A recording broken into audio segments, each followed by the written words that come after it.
Hello বন্ধুরা, আজকে আমি আবার তোমাদের জন্য একটা দেখো বাড়িতে যে তেল তৈরি করে হোমমেড নারকেল তেল, আমি সেই তেলের একটা ভিডিও করছি।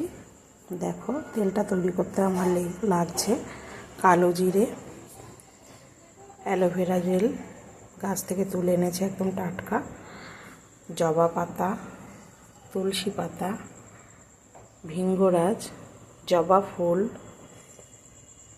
কারি পাতা, কারি ফলও আছে এর সঙ্গে, এগুলোও দিতে পারো, তেজপাতা, কালো জিরে, ফ্লেক্স সিডসের গুঁড়ো পরিমাণ মতন। তুমি যদি 100 গ্রাম তেল নাও তাহলে তাতে তোমার 1 চামচ দেবে, সেই পরিমাণে তুমি তেলটি তৈরি করবে।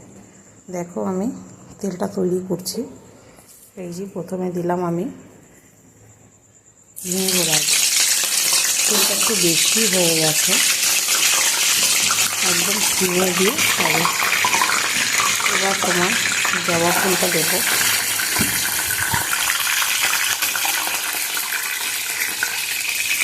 তুলসী পাতা দিলাম,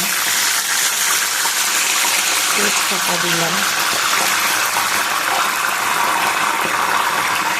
ফ্লেক্স সিডস গুঁড়ো 1 চামচ দিলাম,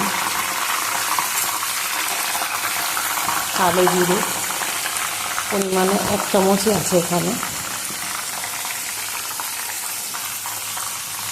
দেখো তেলটা কীভাবে হচ্ছে, একদম আমার তেলটা খুব বেশি হয়ে গেছে, আমি গ্যাসটা অফ করে দিয়েছি।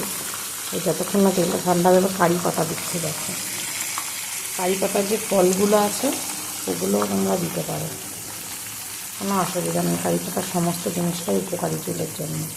এবার এইটা যখন হয়ে যাবে তেলটা, তখন তেলের মধ্যে তুমি